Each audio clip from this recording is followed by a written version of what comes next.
Hello, good evening. June 16, Monday. Gold, ano? So, pag mag-analyze kasi ako, I always go back to the higher time frame ng monthly. Para nare-remind ako kung ano yung bias ko sa higher time frame. For example, this May, and this is June. What is significant dito sa akin para sa May, itong high niya. Dito, kung saan yung pinakamataas. Kasi itong high na to, dito niya pinigil yung price ng buong May. So, ibig sabihin, malakas to. Parang gano'n. And then, for this month of June, this is first and second week of June. Papasok pa lang siya sa third week. And last week, nagkaroon ng closing yung price dito. Almost the same area nung price kung saan naging high yung May. So, ibig sabihin, napigil ng price na yon yung pagtaas last week. So, kaya lumalabas napaka-very significant nung price na yan at nagkaroon nga ng buntot. Ayun, no? So, yung buntot na yon is a sign of rejection. Nagre-reject yung mga seller na umangat yung price. Babatayan ng monthly to weekly, which is our top-down analysis, lagyan natin ng horizontal line itong week na to. Bilang tanda natin. Yan, ito ngayon yung strong resistance natin. So, ayun. Last week and Monday, ayan ang nangyari. So, medyo tumaas pero ngayon bumababa yung price. Para mas maintindihan natin yan, baba tayo sa daily. Daily. So, i-zoom out natin ng konti. Ayan. Then, lagyan natin ng mga trend line na ginagamit natin dati. Ayan. Lagyan ako ng trend line dyan, trend line dyan, trend line dyan. Ayan. Ayan. Kasi last week nakita ko na parang may triangle na nabubuo. So, kuha tayo ng trend line from this to this. Ayan. May konting fake out dito. Ayan. Then, lagyan natin ng another trend line dito. Dito. Diyan. Ayan. Lagyan natin. Pwedeng yan. Ayan. Ayan. Of course, yung triangle, ito siya. Ayan. At saka ito. Ayan. So, ibig sabihin, unti-unti siyang nagko-consolidate dito.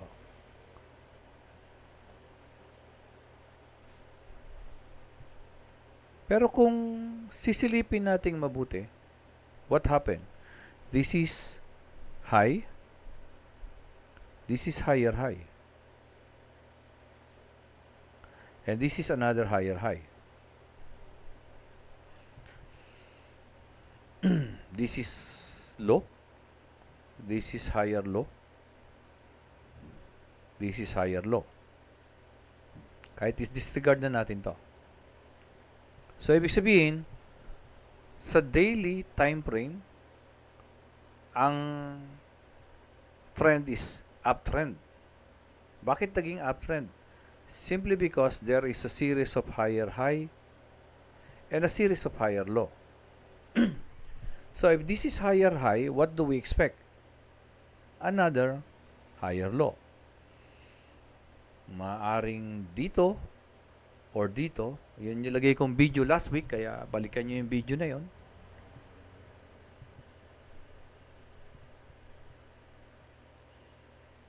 So, kaya, ang bias ko dito on the daily time frame is bababa siya. Even last week, yun na yung ban ko. Kaya lang, bakit nagkaroon ng ganito? Actually, maraming natalo dito kanina. Maraming nasugatan dyan kanina. So, para mas maunawaan natin to, we go to a lower time frame ng 1 hour. 1 hour. But don't forget this trend line, and this horizontal line. Once na bumaba tayo sa 1 hour, remember yung mga line na yan. Ang pwede natin gawin, siguro, palitan natin kulay nung nasa ibabang trend line para hindi kayo malito. Ayan. Gawin natin blue. Ayan, blue. So, alam natin yung blue nasa ilalim. Para lang, kasi pag baguhan ka, iba nalilito dyan. Then now we go to 1 hour. Zoom out natin ng konti para, ayan. So, ayan na siya. So, ayun yung nasa ilalim, ayun yung nasa ibabaw, ito naman yung horizontal. Remember this horizontal, this is the significant resistance from the month of May na binalikan. Ito yung pagkakabalik. Ayan. Then, silipin nating mabuti, ano yung nangyari dito sa 1 hour. So, i-zoom in natin. Ayan.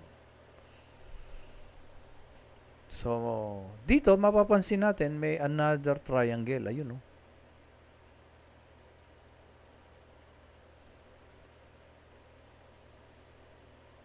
But then, the price is nasa significant resistance.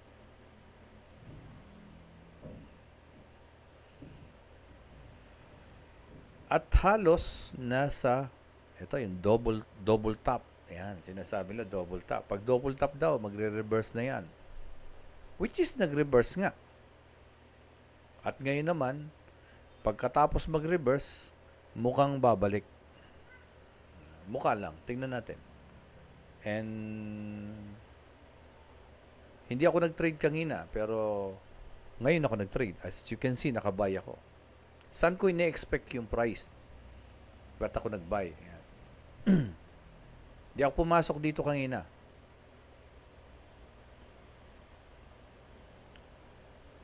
This price is the last price from the last week. So, ibig sabihin, dito nag-close yung price.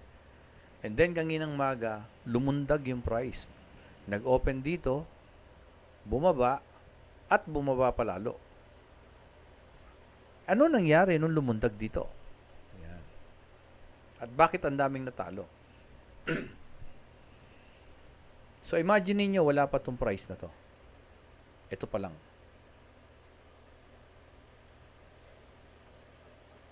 Kung ikaw ang retail trader at nakita mo na ang price ay nasa resistance, base sa rules na buy low, sell high, nasa taas ito, ang tendency niyan magse-sell yung mga tao, lalo na kung baguhan.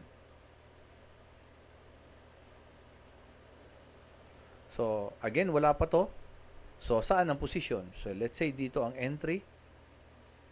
Saan ang stop loss? Sa ibabaw nito. Saan ang profit? Malamang dito. Or pwede rin dito. Kasi pag titingnan nyo yan, halos 1:2 na yan. That was last week. And then what happened kanina? Lumundag yung price. So, ano ngayon? So, maraming naka-stop loss dyan. Dami. Bakit? Yung paglundag na yon, wipe out lahat ito. Bakit kaya lumundag? Ano kaya naging dahilan ng paglundag? Yan. Ulitin ko para sana masundan nyo. Kasi dito ako napagtatatalo dati at nung natutuhan ko to. So, tendency pag nasa resistance, entry ng sell, stop loss dito, TP dito. Kung retail trader ka. Pero there are two players. Merong player na malalaki ang pera. So, di ba pagka nag-sell sila, lalong babagsak yung price. Which is, ayaw, bumagsak nga. So, ang ginawa nila, nakikita nila na may mga stop losses dito ang mga retail trader. Yan. So, in-induce nila yung price. Kung paano in-induce, basta in-induce nila yan para tumaas. So, kuha ang stop loss. Wipe out. Talunan ng mga retail trader. Ngayon, nung nakita ng mga retail trader na talunan, natataas yung price para makabawi, habol tayo, buy. So, pag nag-buy ang retail trader, Ano naman ang magiging posisyon? Mababaligtad. Dito ang stop loss, dito ang buy, ang take profit nasa taas. And then, ibinalik ang price. So, kuha na naman ang stop loss.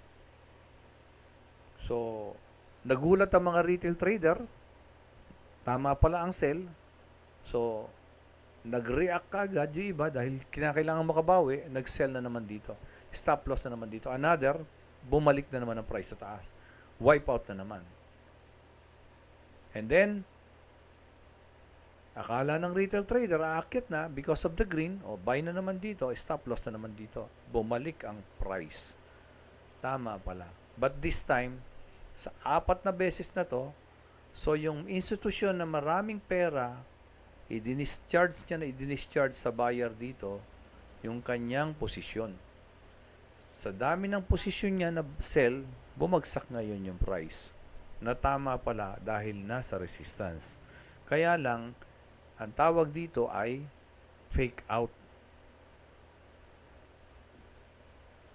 Yan. So, napeki tayo, sabi nga. Yun, napeki tayo neto. Nakakala natin tataas, buy. So, institution ngayon, maraming buyer, sell ang ginawa niya. Since marami siyang pera, nag-sell siya, what happens sa price? Mas maraming seller, bumagsak ang price. Ang tanong ngayon, bakit ako nakabuy? Yan. Tingnan natin ito. This is low, this is high. Lagi nyo silipin yan. Ito, kahit parang magkatpantay, pero actually higher high ito. May konting taas siya. And then this is another high. And this is another higher low. This is higher low. Higher low. Kasi low ito, higher low pa rin yun. Higher low. Higher low. And higher low. So, anong nangyari? So, kung yan ang higher low, di ba dapat ito is another higher low. Pero binutas niya eh. And it created another low. So, hindi na to uptrend. So, parang gumagawa siya ng short-term downtrend. So, if this is low and this is high, so, kung babalik yan dito, it will create another lower high. So, high, lower high. To sustain yung downtrend, kailangan niya ng another lower low and another lower high. So, pwedeng pababa talaga siya. Hanggang makarating dito, remember this trend line sa baba. Hanggang makarating doon. So, sana hindi kayo naguluhan, ha? Tanggalin natin yung mga yan. Ulitin natin. Lagyan natin ng trend line. So, ito dito na lang. Ayan, ayun, trend line. So, di ba? High, higher high, higher high. Low, higher low, higher low, higher low, higher low. So, na-break yung structure. So, pagdating dito, na-break yan. Instead na higher low, nagkaroon ng another low. So, for at downtrend, para magkaroon ng downtrend, kailangan itong high na to, magkaroon ng lower high. At dito ko nakikitang pwedeng bumalik. Bakit? Bago nagkaroon ng momentum pababa, itong green na to ang nakikita ko. Babalikan niya yon. So, this is now serves as the supply. Yung green na yon. Kasi, yun yung huling-huling green bago bumagsak. So, ang tendency, pwede niya talagang balikan yan.